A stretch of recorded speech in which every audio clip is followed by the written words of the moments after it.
No, we continue. Do you want to discuss for a while? Then Something came across my mind when you spoke about the worldly life we live, in this life session, right? And about the uselessness of these worldly concerns. And I was asking myself, is it the right approach to see your life as useless while you're living them? What I mean is, of course, you should appreciate with precious human rebirth and so on. But we are living, we are worldly, right? So the attitude is quite tricky here. That's what I thought. This is the renunciation. When you get this tricky, what it uses, you renounce. Yeah, and still, while you make the renunciation, while you reach that point, it's not like you're putting your life on hold. And it's not like, because you have a life, right? That's the basis of practice. Yeah, you're just going straight towards one aim, and everything I do, everything else is not really that important. Yeah, it's not quite like that.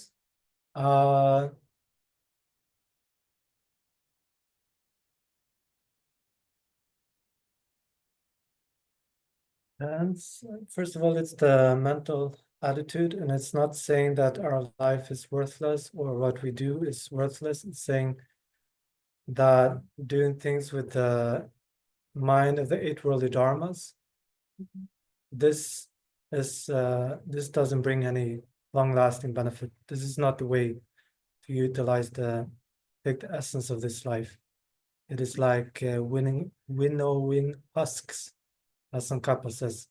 Like when we go into life and our activities with the mental attitude of, for the sake of praise, for the sake of reputation, for the sake of material gain, and for the sake of pleasures, and it's kind of aversion for their opposites, not being able to engage in anything which create their opposites.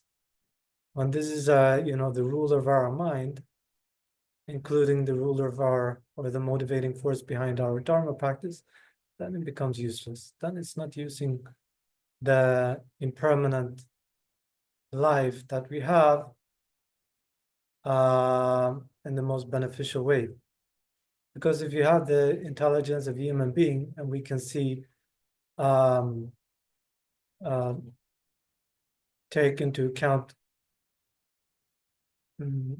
many lifetimes, have a long perspective of things and a broad perspective of things, seeing things from many different perspectives, then to use that life just in a worldly way, this is considered squandering the freedoms and endowments. But it doesn't mean that if you approach life without worldly concerns, or you try to reduce your worldly concerns by contemplating death and impermanence, versus human rebirth, and so on, all the different topics in the lower scope, it does not mean that you will not have any pleasures, or it does not mean that you will not hear ego-pleasing sounds, etc. Just you are not looking for that. That might be a byproduct, but it's not what you are obsessively looking for. And you still need to work, you still need to do your dishes and wash your clothes, etc., etc. But seeing that you have a precious human rebirth, you try to do it with the Dharma mind, right? Thank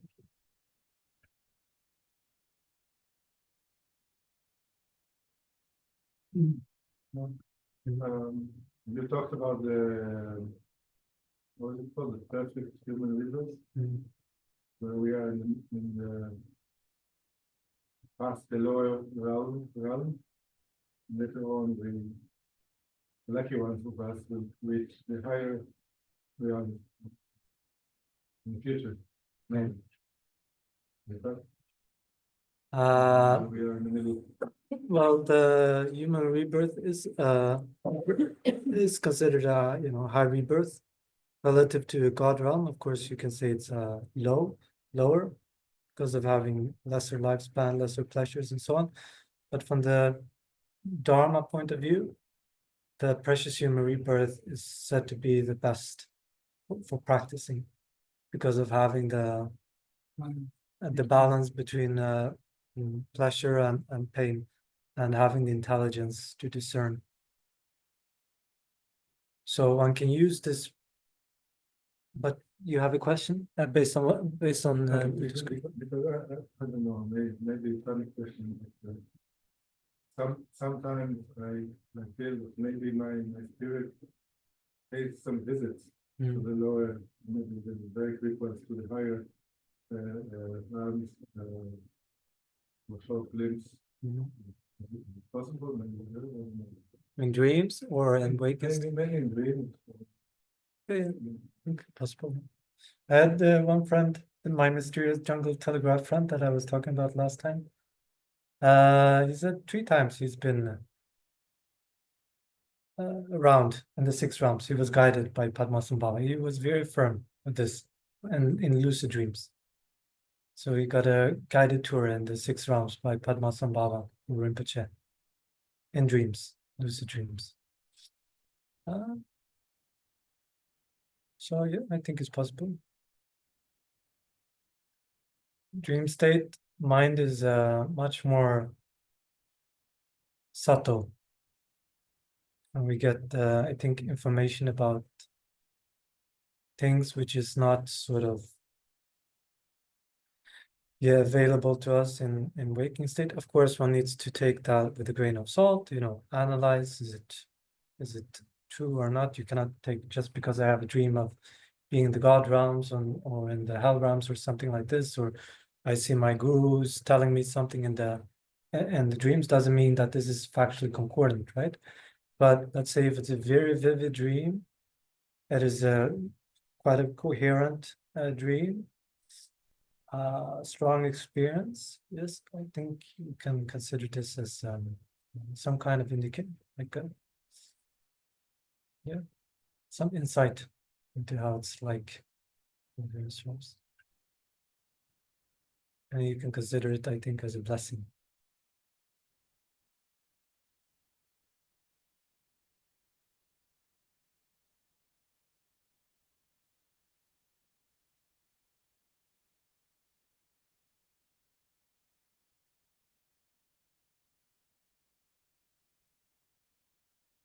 Also, we were having some small talk and discussion whether Buddhism is a religion or necessarily certainly be called a religion.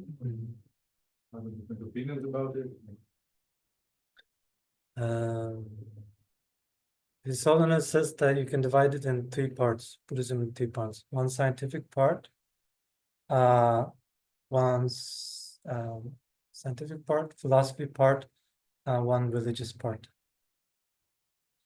So maybe the scientific part is perhaps the, for example, the psychology part of because certain things here can be verified if you make a thesis of life with less anger and attachment and so on, will be a happier life. And then you can probably verify that through experiment. And you don't need to take on board the metaphysical concepts of Buddhism, of karma and rebirth and so on. But even rebirth can be a scientific hypothesis, like Ian Stevenson, this great psychiatrist from Virginia University, who studied it scientifically, trying to show that there's a lot of good ground or evidence for showing that there is such a thing as rebirth.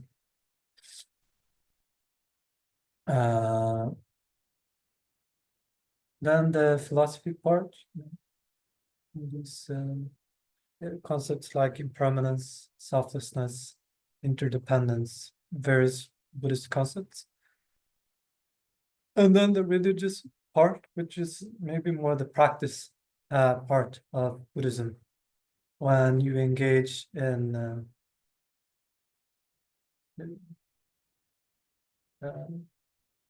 various different practices that we do to cultivate our mind. It's more than just trying to understand reality and actually to do something with that reality. It's sort of applied science, maybe.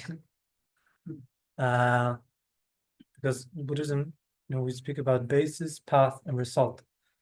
So one needs to understand some aspects of the basis of reality, the ground of reality, in order to practice. And you practice in order to get results.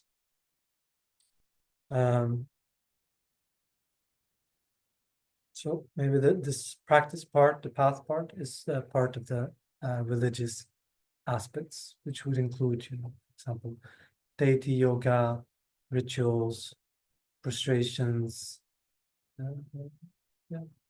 various practices.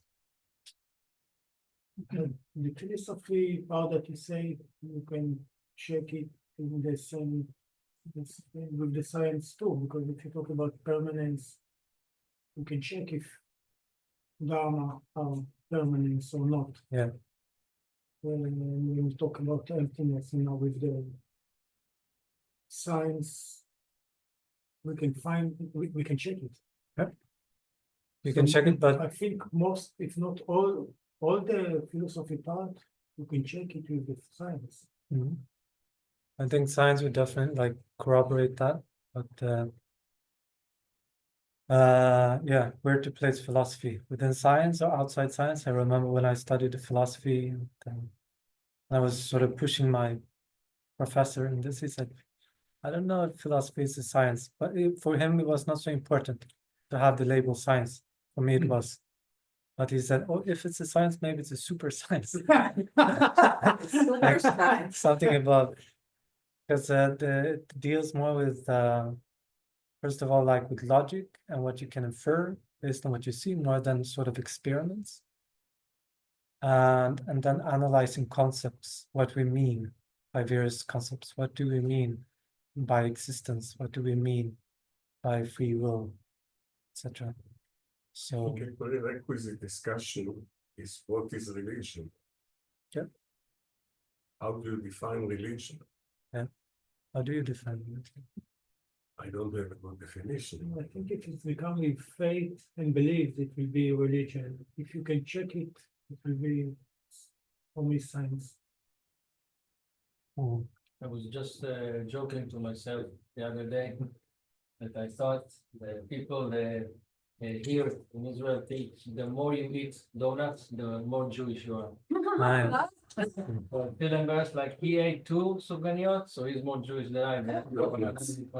So sometimes it's amazing what people come up with, what they call religion.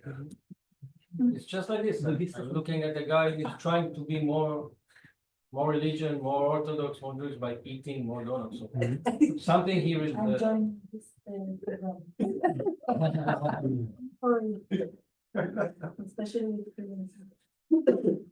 Yeah, so a lot of time we use designations, but we don't know what is the basis of the designation, what's the valid basis of designation for religion. If you say that if it's something which requires faith or something that you cannot Check or check, it's valid. then in Buddhism you have these 3 levels of manifest reality, slightly hidden and very hidden. And it's said that with the manifest, we can just, for example, suffering, we can perceive it with our senses, not much reasoning process required, or of course impermanence. But then slightly hidden, yes, we can infer emptiness, because phenomena are dependent to origination, they cannot have a fixed nature, cannot exist from their own side. we can arrive at this understanding by way of reasoning. No need to say, because my Lama said so, right? Emptiness, impermanence, subtler levels of suffering, even rebirth, it is said, we can infer. And then the general characteristics of karma. It's said also that we can infer, but then there's also what they're very hidden. And that's where, it becomes difficult to use our own perceptions and to use our own reasoning to establish it is like this. There one has to, but it's not blind faith, but it's relying on authoritative scriptures, and an authoritative scripture in Buddhism is not because the Buddha said so, but it is a scripture which can withstand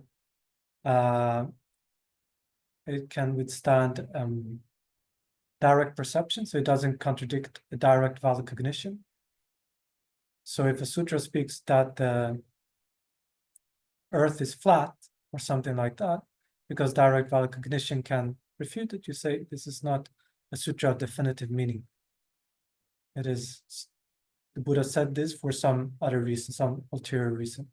If the sutra goes against valid inferential cognizer, the logic, then you say, again, it's not a sutra of definitive meaning, because you can refute it. But if it withstands both of these reasonings, and it makes additional sort of claims about some level of reality which you cannot penetrate for the time being, then this is sort of relying on authoritative scripture for a very hidden phenomenon, such as the subtle workings of karma.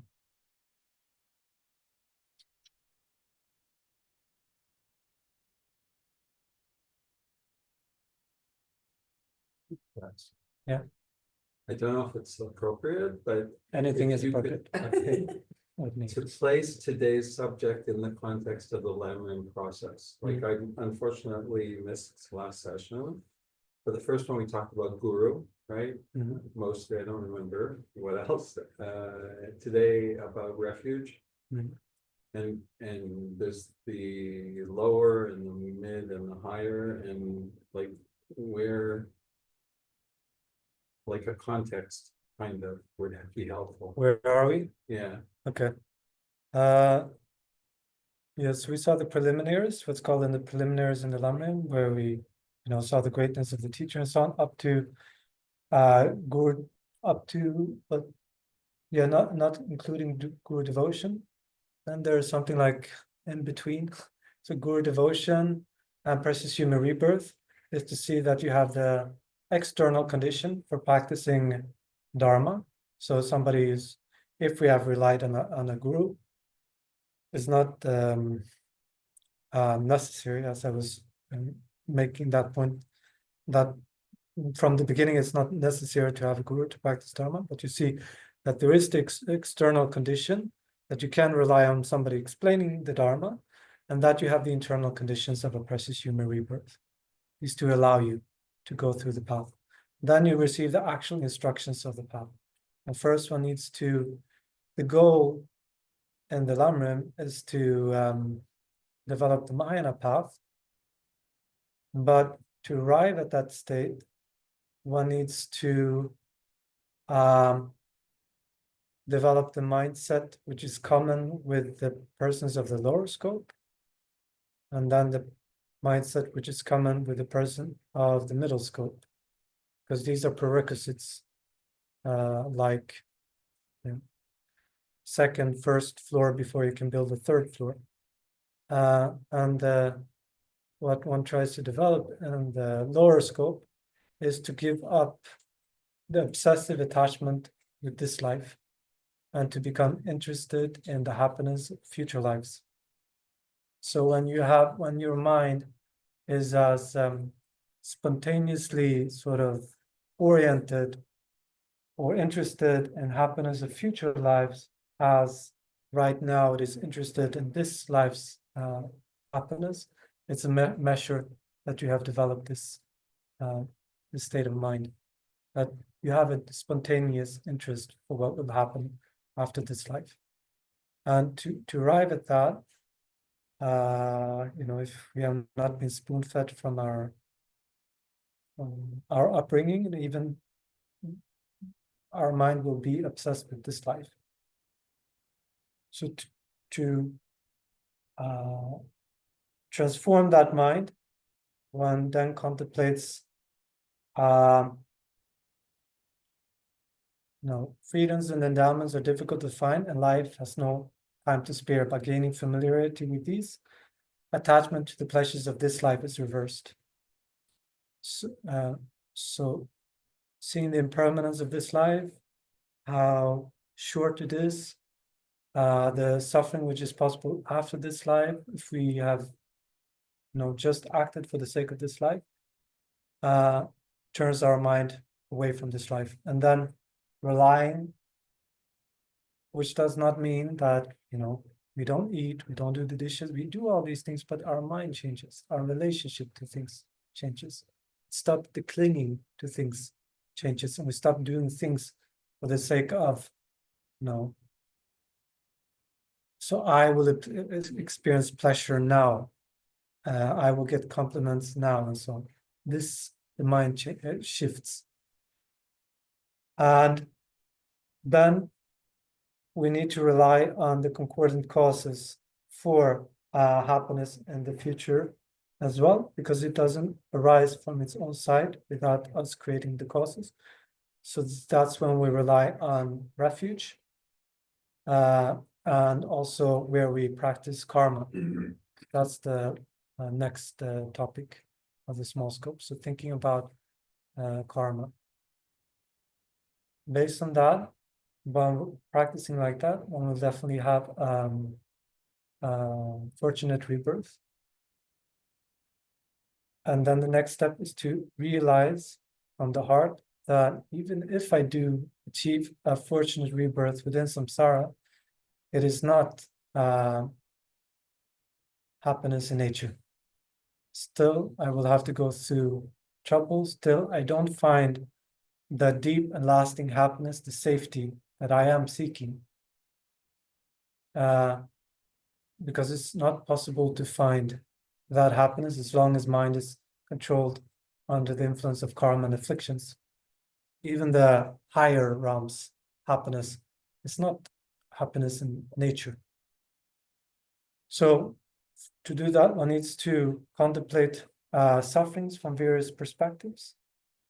One has already contemplated the suffering of the lower realms, but now one contemplates the suffering of the higher realms.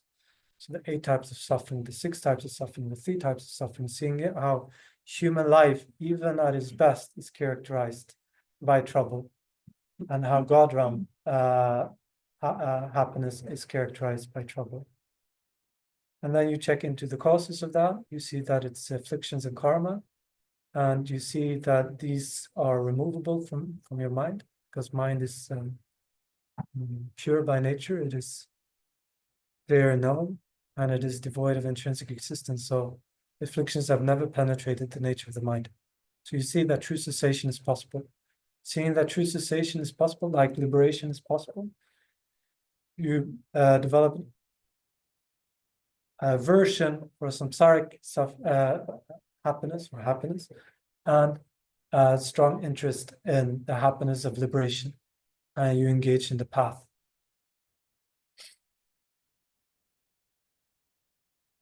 Having generated the thought for yourself, the self-compassion, which is another way to renunciation, self-compassion, we can say same thing. You then think, because having gone through the Lamrim, you have studied the Lamrim and so on, so the mind is a bit habituated to compassion and love and so on. So you think it is not enough to achieve liberation for myself alone, even if you have developed genuine renunciation. You see that it is not enough for myself alone, because all other sentient beings have been extremely kind to me, thought existence. And yeah, I cannot abandon them. So you become interested in develop bodhicitta. So you rely then, this is when you move up to the higher scope. You rely on the methods for cultivating bodhicitta until you have generated that mind, which shares others more than self, and which strives for enlightenment for their sake. Not just being a good person, altruistic person, but wanting enlightenment for their sake. And that's when you enter the higher scope and you practice the 6 perfections, etc. Accumulate merit and wisdom until you can actualize Buddhahood, removing the cognitive obscurations from the mind stream as well. Move into that. Removing the cognitive obscurations, the things which are preventing your mind from seeing the entire cosmos. Soon. Yeah. Actualizing your highest potential for enlightenment. Fascinated by the concept that renunciation is self-compassion.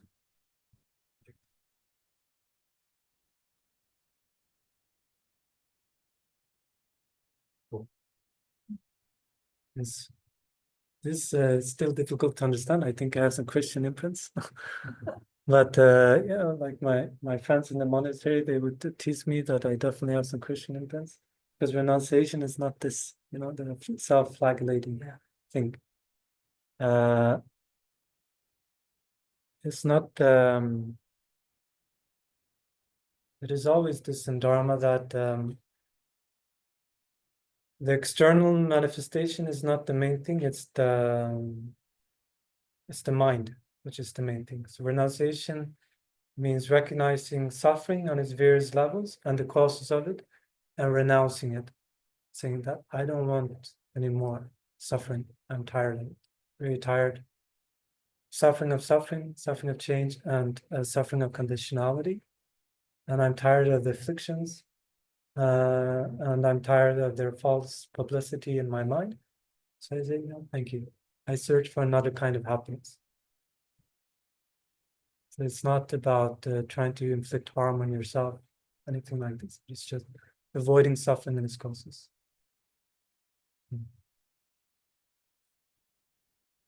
It's also hard because we're so intuitive almost to want, like thinking that will bring happiness. Mhm. We're trained, we're brainwashed in that.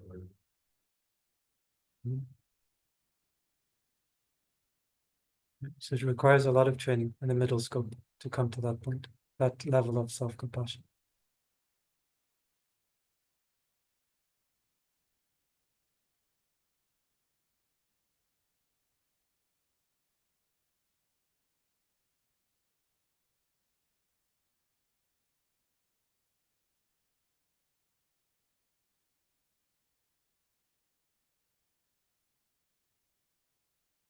When we really wish ourselves happiness and we really wish ourselves freedom from suffering, then already this is, it's like a realization. It's the basis. Based on that, we will use our intelligence to engage in the right causes. We will search for the right causes. Whereas when we don't have that level of compassion for ourselves and the love for ourselves, we just whatever. I suffer. I don't have happiness. Whatever. Sooner or later, I will die, and then that's it.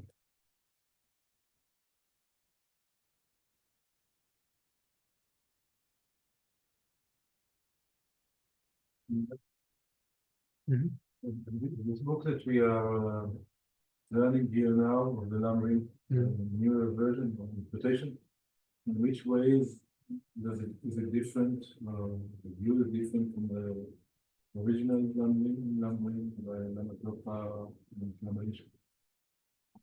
The what's it called? 365 days, or Lamrim 365 days. The Lamrim here. The Lamrim year. Yeah.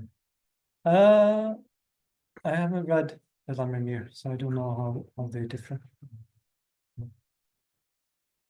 It's mostly the same, I think, I think that Yangsi Rinpoche's approach Mm. is he renews things in the presentations that he gives, and so some things, maybe help you to understand better, because he makes it easier when you go through his, through what he writes about the Lamrim and so on. And that, I think that was his point, no?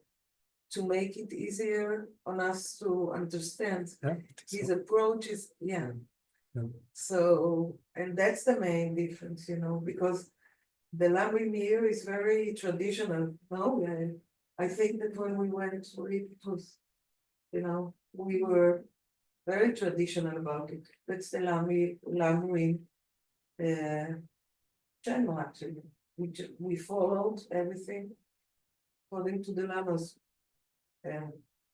When we learned the third 365 is a brief of the new volumes Yeah, that we saw with Francois. He brought They, them. all the Lamrim, all the presentations of Lamatzon Kappa or the 1 year Lamrim according to Lamazon Rinpoche or the interpretation of Yangsi Rinpoche, they all rely on the traditional presentation of Lamatzon Kappa, right? So they will all present the same order and the same logic and reasoning why is it presented like that.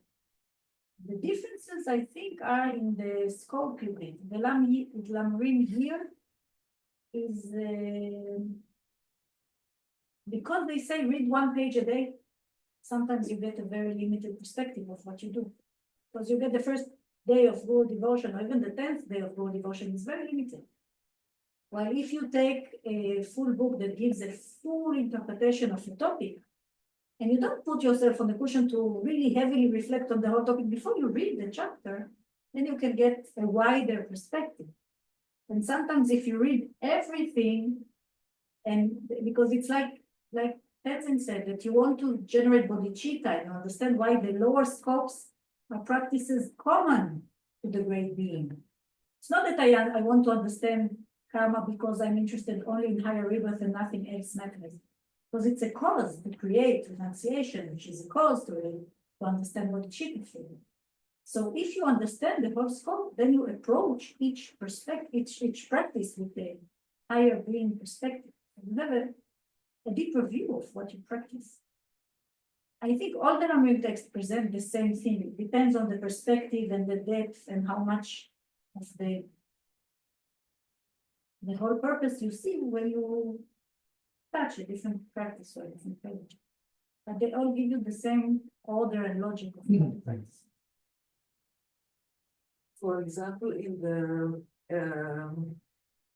first scope, right? You said that we still have to study karma, right? It still belongs to the first scope, the first one. And then you have karma on the middle scope, after this cause and effect, right? Which actually shows you that there are different ways of karma. That so it's like a beginner scope, and then it's the middle scope, and then so everything is actually connected. It's not like it's separated. It just takes you, higher. Yeah. In a very wise way. Yes, in a gradual way. In a graduated way, yeah. Which is the meaning of the Yeah. Is karma directly connected to higher rebirth? Like is higher rebirth a result of what karma create to a great extent? Yes, I mean, if you create virtuous karma, it can also be the direct cause for low rebirth. Yeah. So, it is, and I think the outline says it is the basis for all temporal and ultimate happiness, and the correct view of all the Buddhists. This is how the chapter on karma is outlined. So, based on having a wisdom or the right worldly view of karma, it allows you to create the concordant causes for happiness. within cyclic existence. And if you can conjoin that accumulation of karma with renunciation, it eventually becomes the cause of liberation, rather than just circling around in some sort.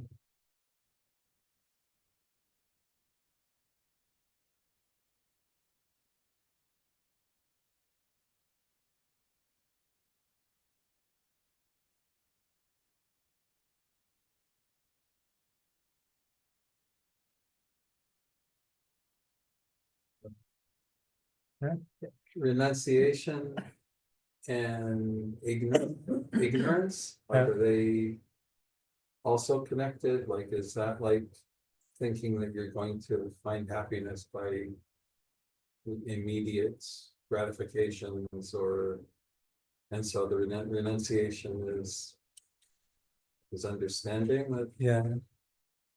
So, for example, when we have when we look at the Four Noble Truths, which is the structure of the Buddha's teachings, the first of the Buddha's teachings, which belongs to the middle scope. Well, the first truth there is truth of suffering, and it has four aspects of impermanence, suffering, empty, and selfless, which sort of illustrate the truth of suffering. Each of those aspects, they counter a misconception. And it is said that the Buddha taught the truth of suffering first because most people are ignorant about cyclic existence, taking cyclic existence as a pleasure grove, as a basis for happiness. So the Buddha taught that, we have the conception that phenomena which are impermanent. We have the conception that phenomena which are in reality impermanent to be permanent. We grasp at things being permanent. We grasp at things which are suffering in nature to be happy in nature. We grasp at things which are impure in nature to be pure in nature, and so on. So this is because of ignorance. Yeah. And so first, one needs to shake the mind a little bit, wake the mind up of this ignorance, to see just conventional reality of things. Oh, there is such a thing as death, aging, sickness. Phenomena are impermanent in nature. And based on that, one will then develop renunciation.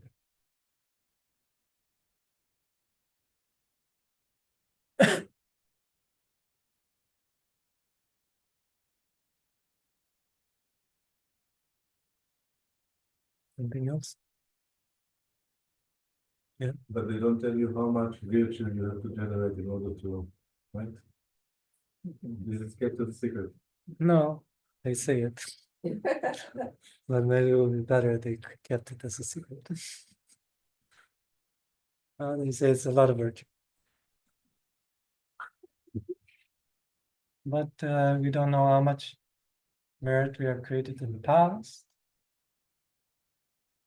Maybe a good Dharma way of thinking is that we have not created so much merit in the past. So we need to make a lot of effort. That's also sort of a religious aspect of Dharma or spiritual. Like, it is also skillful thinking. It is not just about being factually concordant all the time. I have so much merit on my bank account, so now I can just relax. No, you think of yourself being poor in merit, even if you're rich in merit comparatively, because it makes you sort of motivated to practice more. And because we don't want any suffering. So then thinking about in past lives, I have created many in this life. And in past lives, I've created many negative actions. So I need to engage in some purification practice again. If I created past bad merit, then something. Bad karma. Bad karma in Yeah. the past life. Would I still be born in the human? It Depends. Yeah, You can purify. depends. Depends about the karma and my state of mind in the near death. Mhm. Because the karma, it's not only the karma that from long time ago, but the right moment. And in the right moment of my death, my mind is clear and I have a good attention. There is a good chance that the next moment will be at the same pace. Mm. So even if we all have the mixed karma, but if I want to make a bigger chance to have the next moment after death, to have a good one, it's to take care for my mind at the moment of death. Exactly. They say that if one has created greater accumulation of merit in this life than a demerit, then it's likely one will have a precious human rebirth. If it's the same, like balanced, then the moment, the last thoughts or the last mental states will be very important, determinative, what ripens. But even if you have somebody who has created horrible negative actions, could have a fortunate rebirth if they are able to die with a virtuous mind. But it's the same like if you have a lot of merit, but in the moment of death, you have a lot of aversion and anger. Yeah. For the lower run, I thought you had a lot of merit. Could be. Could be. Definitely. I like to think as long as we do more good than bad, then it's gonna be okay. But yes, I think some people it's just like this. So that's why, yeah, mental training become very important to day by day. And this sort of training in impermanence and death doesn't have to be done just on the meditation cushion, but it's, approaching each day as if it's your last, and then trying to keep your mental sanity and do as much. Don't neglect virtuous actions in day-to-day life.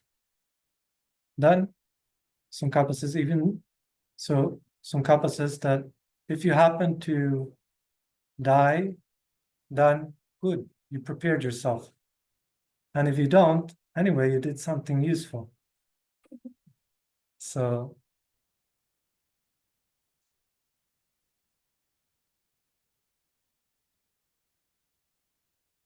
It's become a habit. Because if you usually get used to keep your mind clear and be involved with virtuous action, it's better chance that in the moment of death you'll be in the same kind of state of mind. But if we get used to I don't mind, but with the same I don't mind, I will be in the moment of death.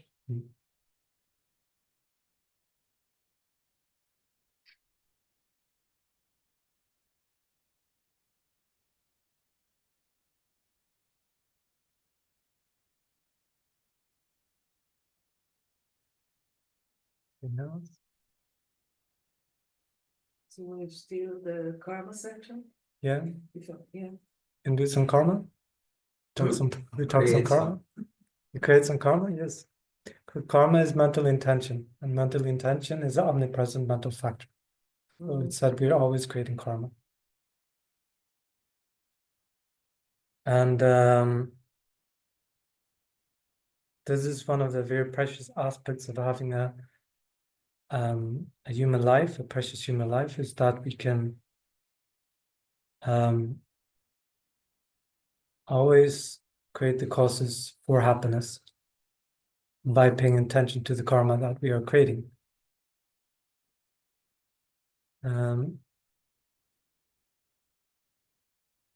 So when we study karma, we see the general characteristics of karma.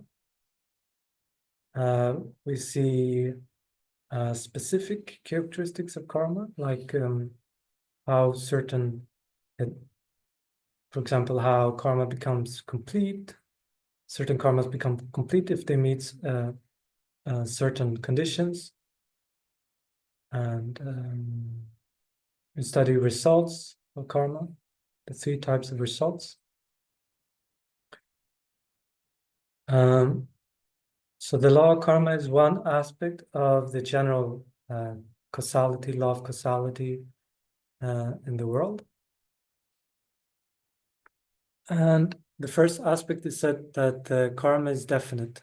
So that means that happiness necessarily arises from virtue, suffering necessarily arises from non-virtue, and that there is no mix-up between the two. There is no confusion at all between the two. So it follows sort of the general rule of causality that phenomena, impermanent phenomena, and most of the things that we perceive in the world are impermanent phenomena. A few exceptions like uncompounded space, emptiness, but most of the things are impermanent. They arise from causes and from concordant causes, and when the concordant causes are complete. So karma follows this kind of this line that happiness does not arise in the absence of causes, nor does it arise from discordant causes, also when the causes are not complete. And if we create virtue, then it's definite at some point if that virtue is not destroyed by anger or wrong view, meaning that it's not suppressed because of anger or wrong view. That's at least one interpretation of destruction. That means that karma will ripen at some point. At some point in existence, it will give rise to pleasurable conditions, to a pleasurable feeling. Mainly, it's about the feeling. And in the same way, if we create non-virtue, at some point, if it is not destroyed by purification, regret, and so forth, at some point it will create suffering.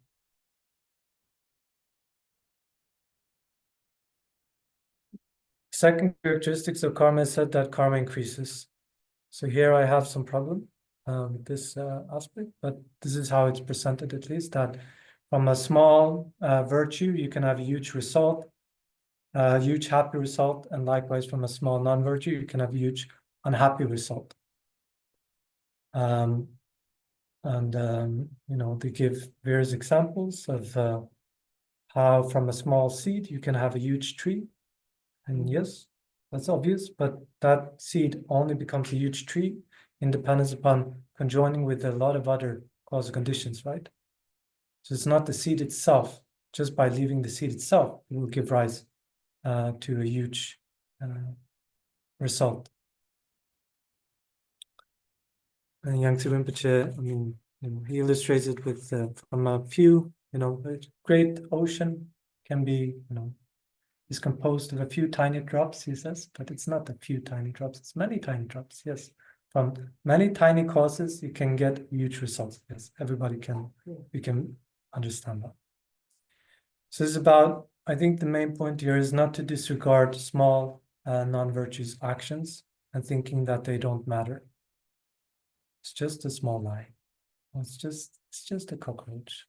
Come on, cockroach. Nobody likes a cockroach. We help him go to a better river. Yes, then you should have very strong powers. No, so we don't. As much as possible, we avoid killing, stealing, sexual misconduct, lying, and so on. And don't say it's just something small, so it doesn't matter.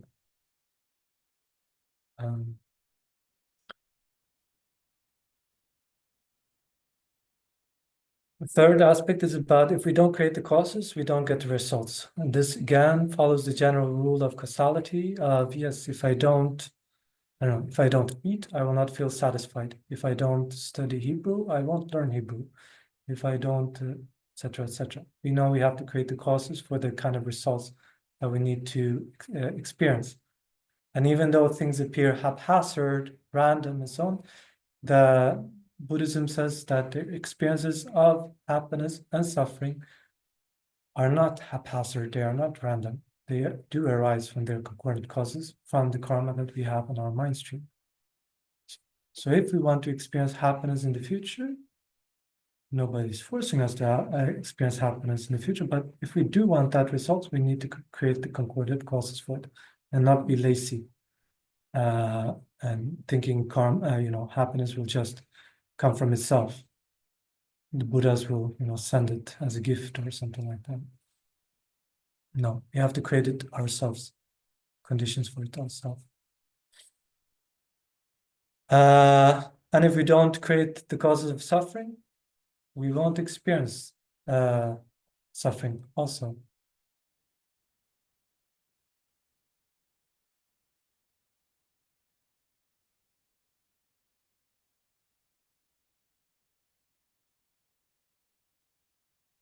And the fourth general characteristic is that karma doesn't just disappear by its own accord.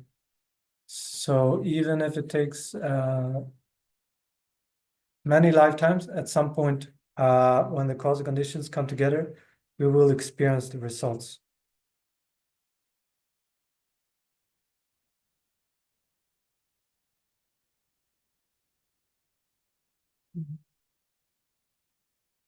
Yeah, information is never lost, I think it says.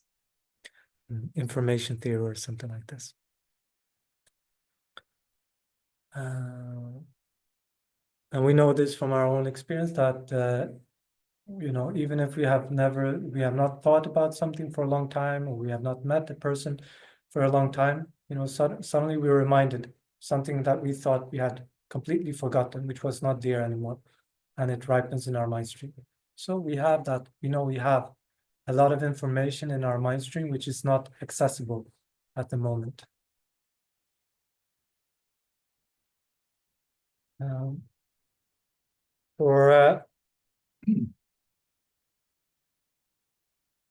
Then it speaks about the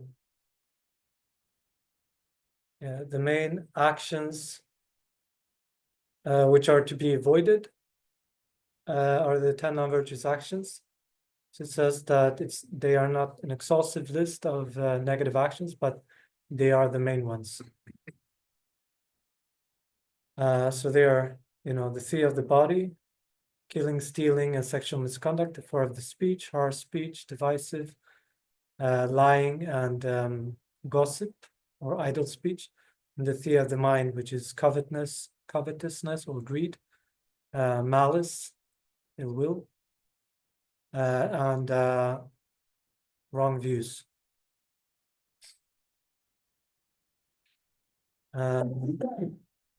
And these are sort of graded like this because in general it is that killing is worse than stealing, stealing is worse than sexual misconduct, so on in general.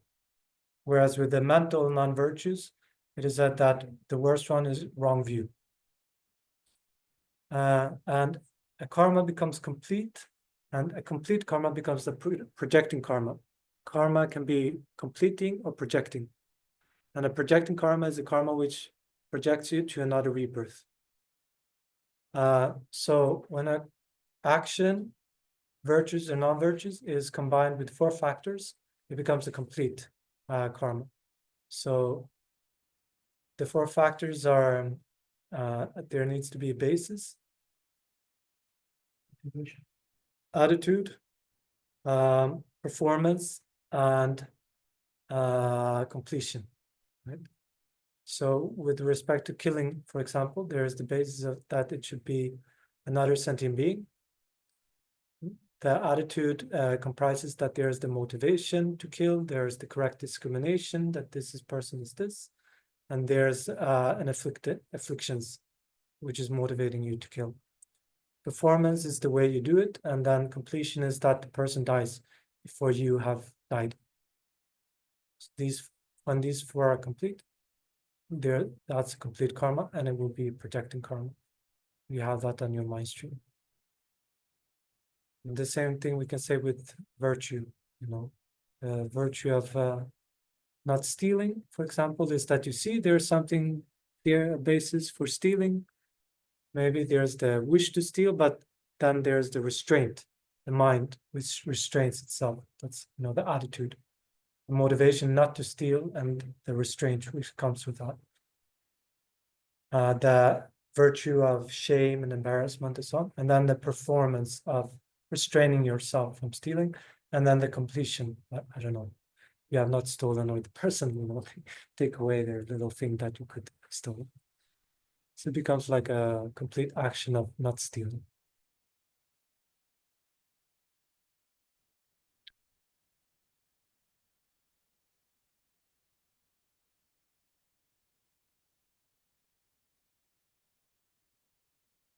And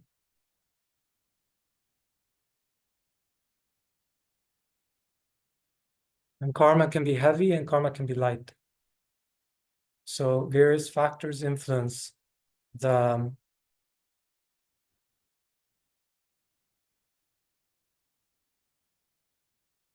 heaviness of our actions. So it said that somebody who is skillful with practicing karma can make heavy negative karma to something light. Whereas somebody who is unskillful can make light negative karma into something very heavy. And they compare it to something like, just as you can make a ship of iron float on the ocean, compared to a small little iron pebble which can sink to the bottom. This is the same with making heavy and light of karma. So things which can make karma heavy both on the virtues and on the non-virtuous side is that when one is the basis.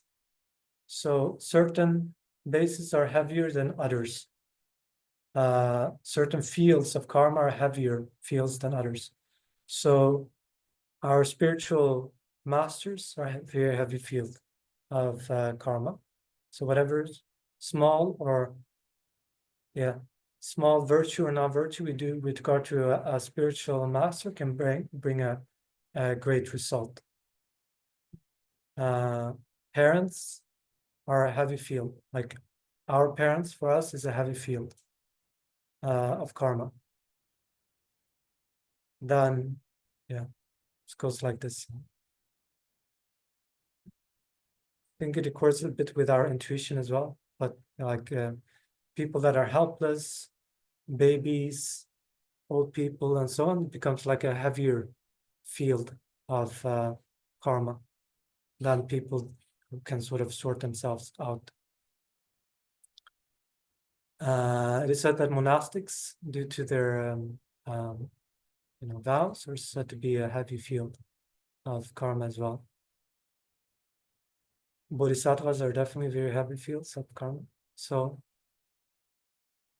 and then the person who does it, like if you have vows, for example, it becomes heavier. Virtue that you do on the basis of vow becomes a greater virtue than if you don't have vows. But it also works that way around. Exactly. Yeah. So the Buddha said that for a monastic to break the root vows and then go on and live as a monastic, like nothing happens, business as usual, like all my palms round or whatever, and fooling the lay people is heavier than if a lay person would commit all the 10 non-virtuous actions continuously for 100, day by day for 100 years. The merit of just, partaking of a meal after having committed a root downfall is heavier. Isn't that why the Buddha made a habit for the monks, for the ones who took vows, of confessing and purifying, their karma? Is it once a month or Every 2 weeks, every 2 every weeks? fortnight, Yeah. one engages in. It was one of the reasons, no? to keep them? Yes, to purify, let's say, lesser vows, if transgressions of lesser vows. Yeah. With a more central one, it creates, you need more like conditions to purify. In the full moon, Yeah, when there is the full moon or half moon, when we do the purification practice.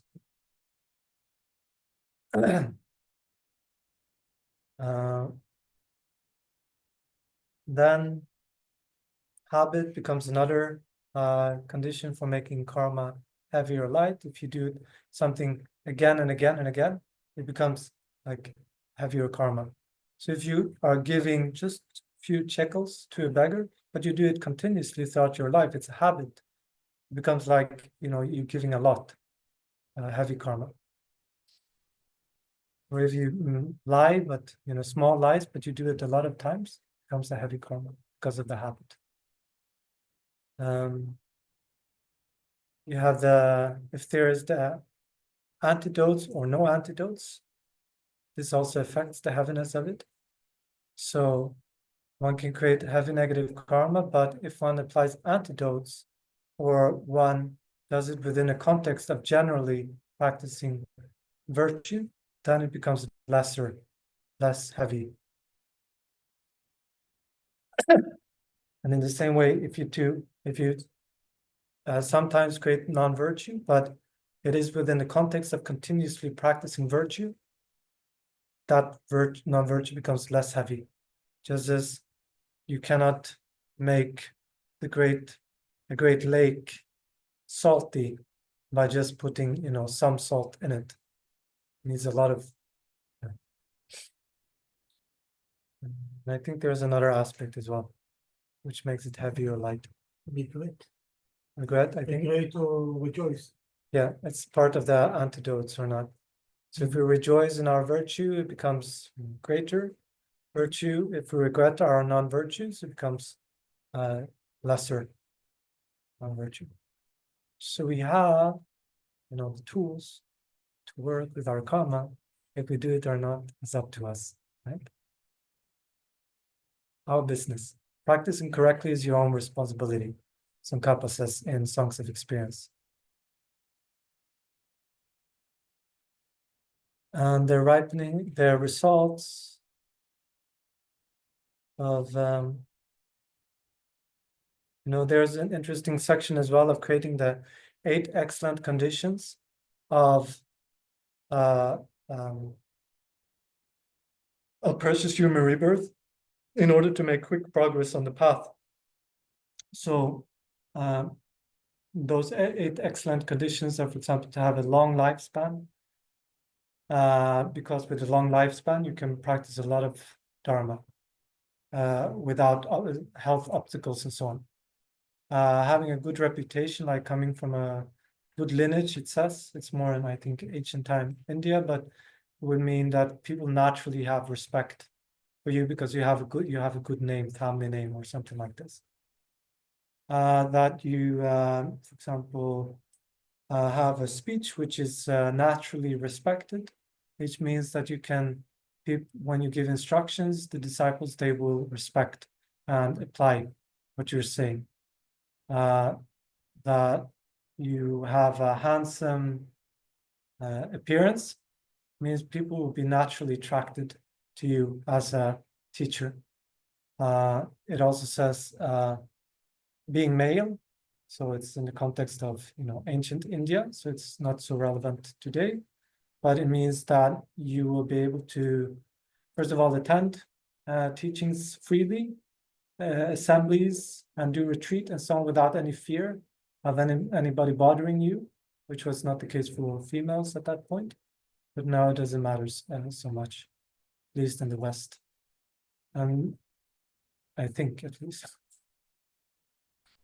And then and it's more difficult probably to find a retreat place for women than for men. Maybe like having wealth is also like an excellent condition. And there's 2 more. I don't remember, just like that. And one can create the concordant causes for these excellent conditions, which are excellent insofar as they allow you to make quicker progress in your Dharma practice. And that's what, yeah. So the first one, long lifespan, is the concordant cause of that is giving up killing and sustaining life, protecting life of others, giving medicine, shelter, food, and so forth. Having wealth is concordant causes by abandoning stealing and practice generosity. Having a beautiful appearance, I think that they say the concordant causes is, offering light, offering beautiful clothes, jewels, and so on to, let's say, heavy fields of merit. Also, impatience, not getting angry. Having a speech which is respected, naturally respected, means the concordant cause is giving up the non-virtues of speech. Having a respected, coming from a respected lineage, is being humble, seeing yourself as lower than others, and serving others with a humble heart. What else?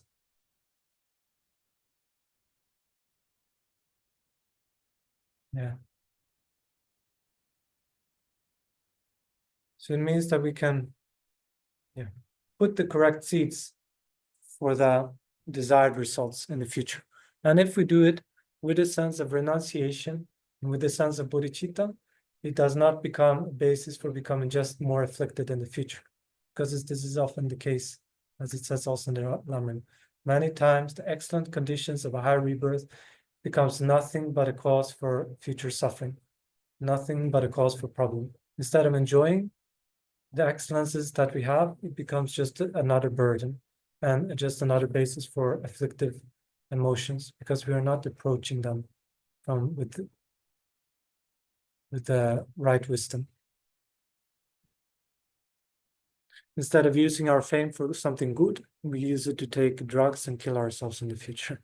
Instead of using, which happens, instead of using our political power and so on for something good, we use it just to create more non-virtue.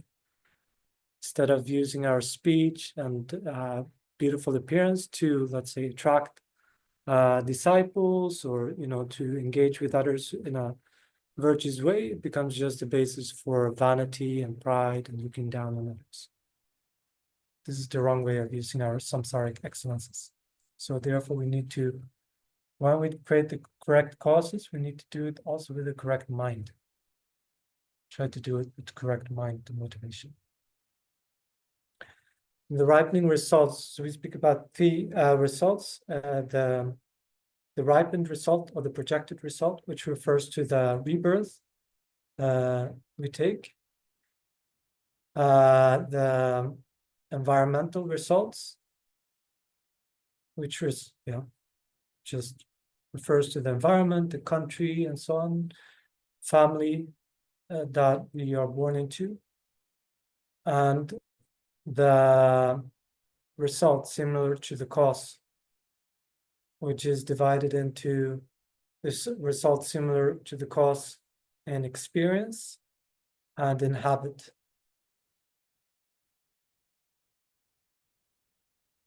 So it says for the ripening result of a hell rebirth is hate. That's the substantial cause for taking a hell rebirth. Greed is the substantial cause for taking rebirth in the Hungry Ghost realm. Stupidity or sluggishness of mind is the substantial cause for animal rebirth. Ethics is the substantial cause for human rebirth or high rebirth in general. No desire? Huh? No desire? There will be desire, will be a sort of a cooperative condition for it, yeah. There will be the desire for example, the strong attachment for a human realm, strong attachment for sensory objects and so on, that would be a corruptive condition. But just having desire itself does not, become like an ensuring cause for a human rebirth, because you can have strong desire, but conjoined with a hateful mind, and it becomes. And then ethics, love, compassion, without, let's say, renunciation, or without aspirational prayers for human rebirth, becomes a substantial cause for God realm rebirth in the desire realm. Whereas meditative equipoise, what we call unwavering karma, which arises from meditative equipoise, becomes a substantial cause for a form or formless rebirth.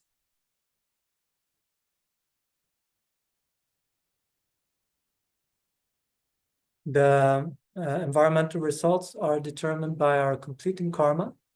So there's one projecting karma, projecting us to a future rebirth, and then we have a lot of completing karma, which is the information giving us the details of this life,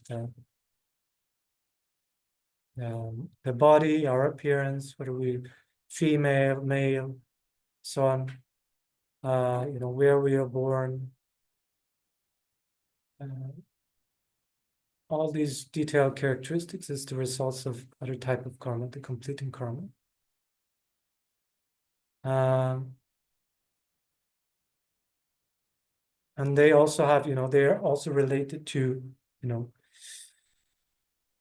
it said that by killing, killing becomes a cause for being reborn in war zones, war-torn countries.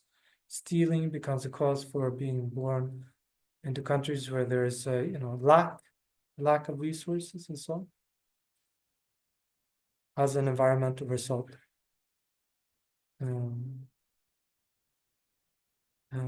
Sexual misconduct is said to be a cause for a dirty place.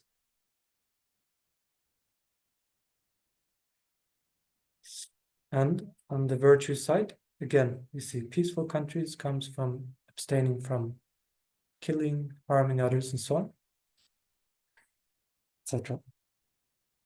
So, and then when it comes to the results, which concords with the cause, in terms of experience, it says that,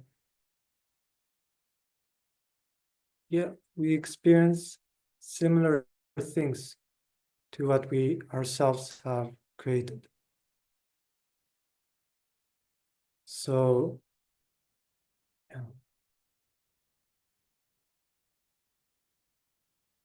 and then the habit is that becomes a second nature for us to do the same thing again, rising spontaneously for us in the future.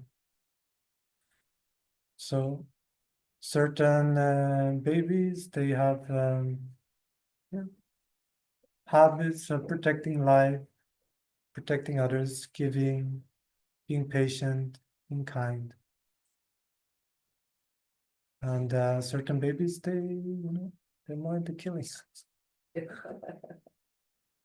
You see, and certain people are not, certain youngsters were not forced to become monastics in ancient Tibet, but they asked for it themselves, or they even demanded their parents, when are you taking me to the monastery? When are you taking me to the monastery? This is not my real home. Even today, like His Holiness gives some example of somebody who was, I think he was born in India and in Dharamsala, but he demanded to be taken to Drepung Monastery. And you see many of these, many of the old lamas, when you read their stories, when they were a child, they demanded to be taken to the monastery by their parents. Whereas certain other babies, they are taken to the monasteries, they were given to the monasteries, but they have no real interest in Dharma practice. until much later, or even much later, they have no interest at all, even then. So it's a lack of affinity. They don't have the karma similar to the result similar to the cause. Certain people, they are born in the most wonderful families, kind parents. The parents are really doing their best to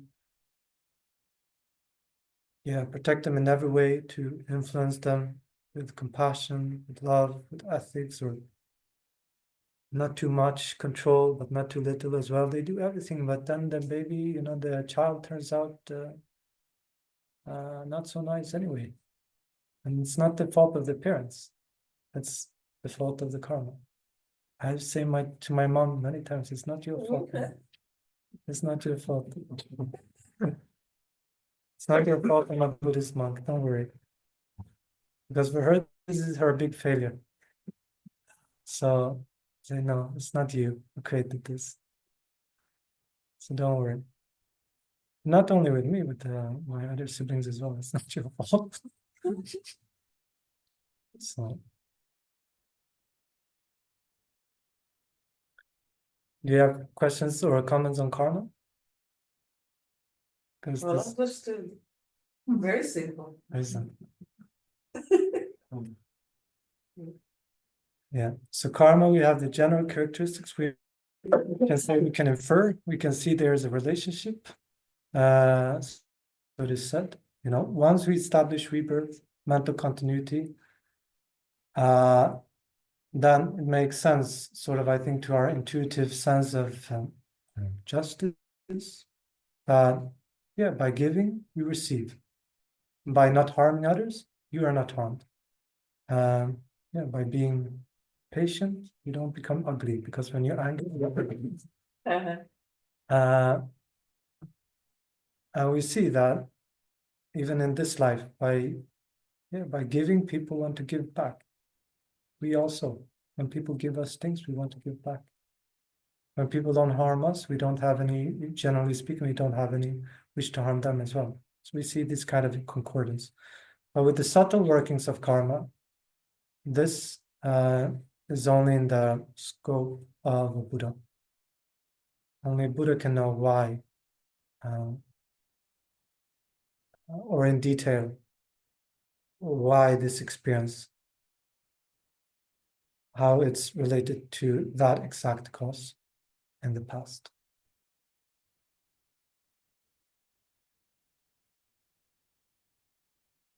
But having trust in the law of cause and effect allows us to practice Dharma, and allows us to practice Dharma purely. That even now, I'm practicing, there's trouble, I don't see immediate results, things are not going my way, so it doesn't work, I do something else, I go back to old habits. No, once you contemplate more deeply karma, you see that it's working longer terms, longer stretches of time, just as causality in general does. You persevere in virtue, and you develop a faith which is not based only on what the books says, but also based on your own personal experience, how your practice of karma, respecting the law of karma, transforms your own mind and brings you yourself happiness, peace, and clarity of mind.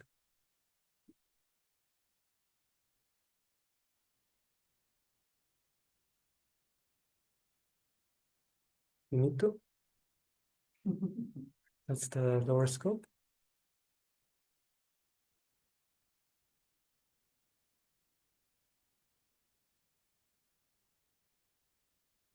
So should we dedicate?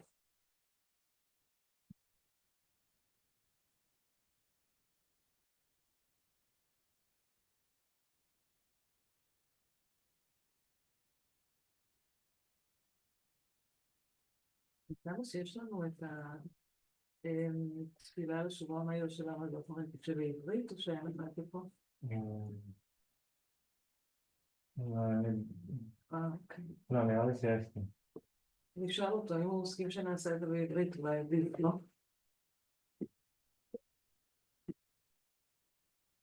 Non, mais pas pour les photos,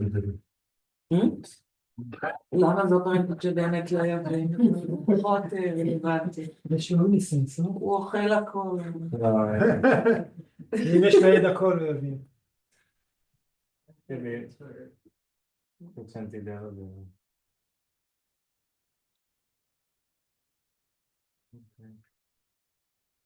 ככה נוכל לדעת אם הוא בלי או לא.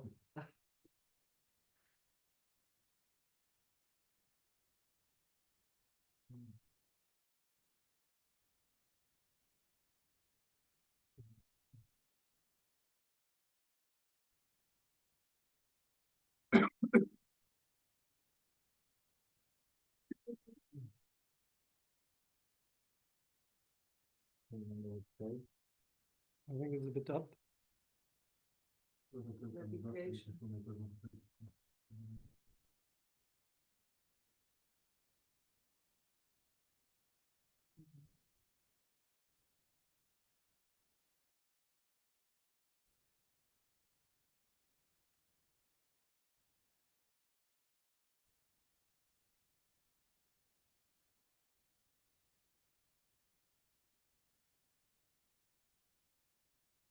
Wow. I'll go up to the. Yeah.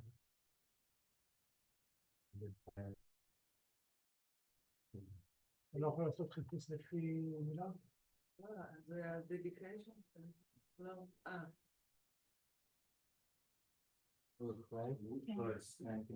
Yeah.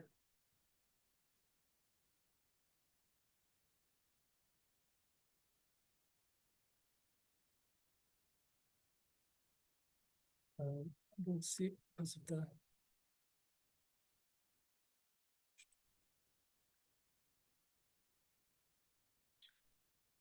May whatever virtue ever collected, benefited teachings and all transmigratory beings, made especially cause the essence of the perfect pure Losang Drachma's teachings to shine forever.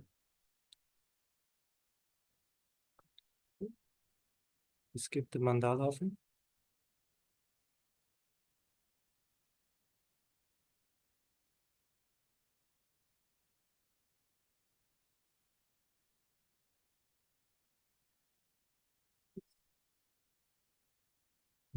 A little bit.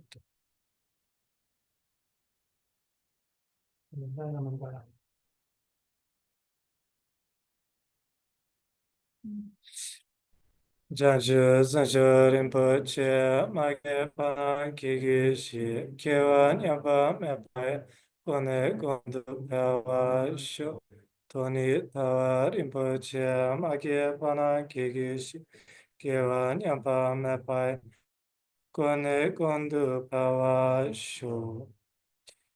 Samsara Nirvana lack even an atom of inherent existence, and cause and effect independent arising and betraying. I seek your blessing to discern the meaning of Nagarjuna's thought, that these two are mutually complementary and not contradictory. Can you skip this?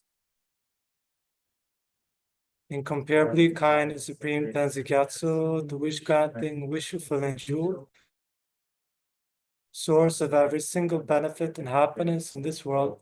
May you have a long life and all your holy wishes be spontaneously fulfilled. Save the snowland teachings and transmigratory beings who extensively clarifies the path, unifies emptiness and compassion. To the lotus holder Tenzin I beseech, may all your holy wishes be spontaneously fulfilled. In the land encircled by snow mountains, you are the source of all happiness and good. All-powerful Chenrezig Tenzin, please remain until Sansara. And then we go to the swift return prayer of Rinpoche, please. We can do the one by His Holiness.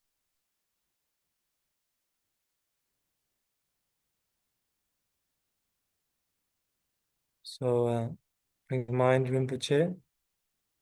And if we can bring to mind a fraction of his excellent qualities and the kindness of his compassion activities, enlightened activities that he did, and that we wish him to return quickly to this world with long lifespan, intelligence, and manifesting in the most perfect way to uphold the Dharma and benefit sentient beings. And that we ourselves maybe rely upon him if we do have a connection with him in the most beneficial way, in the correct way. Fearless teach in assembly of the children of the victorious ones, Shravakas and Parateka Buddhas, Losang father and sons, along with lineage masters, all the objects of refuge of infinite mass, please restore the virgin goodness of accomplishing this prayer here and now. Holding and spreading the Muni's and complete teachings for explanation and practice, you are the armor patient that is never discouraged, incomparable, venerable Guru, to I make a quest. By striving single-pointedly for the sake of the victorious son's teachings, the sole gateway through which all benefit and happiness emerge, and from motherly beings who suddenly depart peace, but a great loss. Nevertheless, the undeceiving truth are the blessings of the ocean of the three jewels, and the great waves of bodhicitta of the children of the victorious ones, the smile of reincarnation swiftly beam in glory for fortune of this side. So finally, we can think that may all beings that come into contact with us, sees us, hears voice, says our name, sees our photo, touch us, touched by us, generate anger towards us, or generate kindness towards us. This may somehow be beneficial for them, their life, that it may dispel the mist of obscurations in their mind and purify negative karma in their mind, making it clearer and clearer and more flexible. It may pacify all their afflictive thoughts and emotions and all sufferings of their body and mind. And may it protect them from harm of other sentient beings, from the elements, from diseases and economic problems. And may it increase their outer and inner good qualities. May it increase their lifespan, their health, harmony in their relationships, and their inner virtues of ethics, patience, contentment, gratitude, compassion, love, wisdom, and so forth. And may our activities in day-to-day life and our aspirations bring about peaceful transformation in our societies.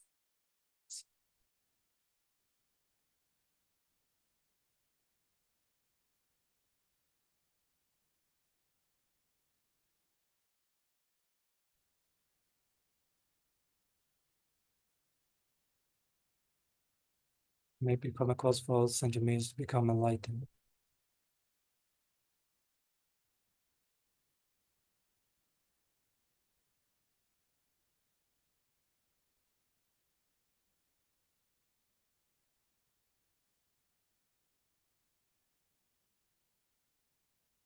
Good night. Thank you.